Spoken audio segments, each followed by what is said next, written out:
কিছুটা এসেছে কম করে হলেও, যে এই রোডে আমরা যেখানে যে স্পটে দাঁড়িয়ে রয়েছি, গত 24শে ফেব্রুয়ারি এই স্পট থেকে একজন কন্যা শিশু 6 বছরের শিশু, তার লাশ উদ্ধার করা হয়েছিল।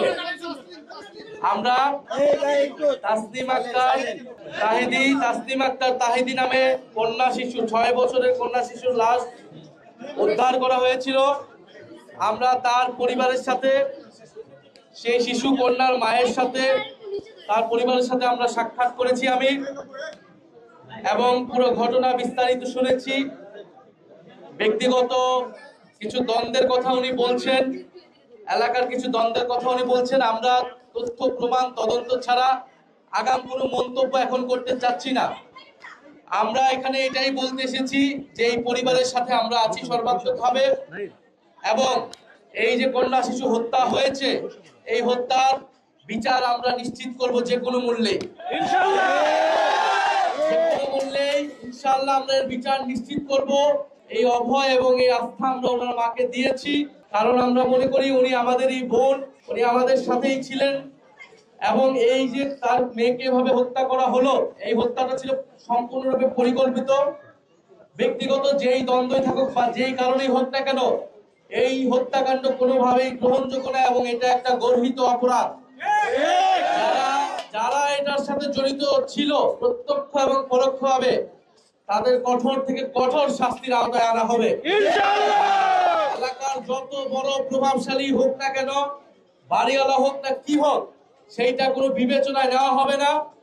পুলিশ প্রশাসন নিরপেক্ষভাবে কাজ করবে, এবং এই হত্যাকাণ্ডের বিচার আমরা দ্রুত সময়ের মধ্যে নিশ্চিত করব।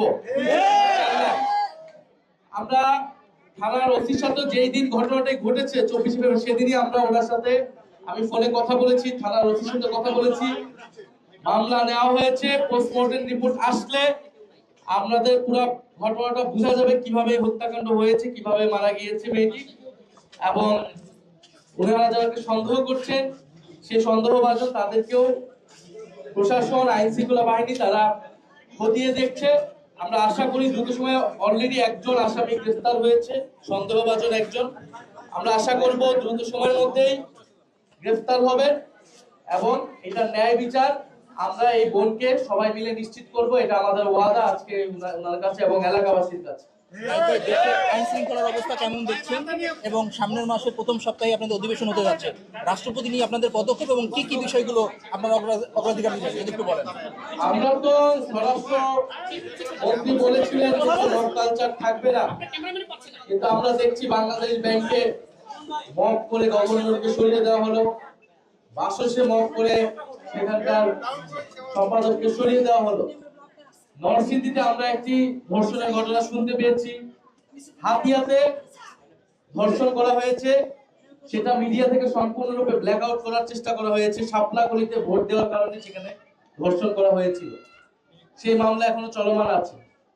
এবং শাপলা গলি দাঁড়িপাল্লাতে ভোট দেওয়ার কারণে সারা দেশের বিভিন্ন জায়গায় নেতা কর্মী সমর্থকদের বাড়ি ঘরে ভাঙচুর হামলা চলমান আছে এখন পর্যন্ত।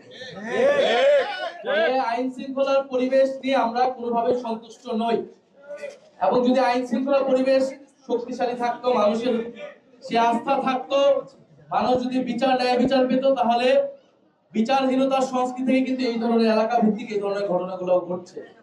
ফলে আমরা আইন শৃঙ্খলার পরিবেশ নিয়ে সন্তুষ্ট নই। আমরা দ্রুত সময়ের মধ্যে আহ্বান জানাই যে সরকারের জায়গা থেকেও আইন শৃঙ্খলা যাতে নিশ্চিত হয়, কঠোর ব্যবস্থা যারা যায় সেই জন্য উদ্যোগ গ্রহণ করবেন।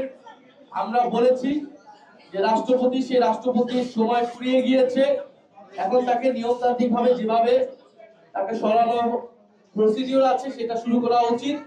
সেই জায়গা থেকে আমরা অবশ্যই ভূমিকা রাখবো। আমরা সরকারি দলের থেকেও সে একই ধরনের ভূমিকা নিশ্চিত করছি। 12 মার্চ অধিবেশন হবে, সেখানে আমরা অবশ্যই আমাদের প্রথম দাবিটাই থাকবে সংস্কার পরিষদ হিসেবে এই সংসদকে অতি দ্রুত সময়ের মধ্যে ঘোষণা করা, এবং সংস্কারের যে কার্যক্রম সেটা শুরু করা, এবং রাষ্ট্রপতি অপসারণের যে কার্যক্রম সেটা শুরু করা।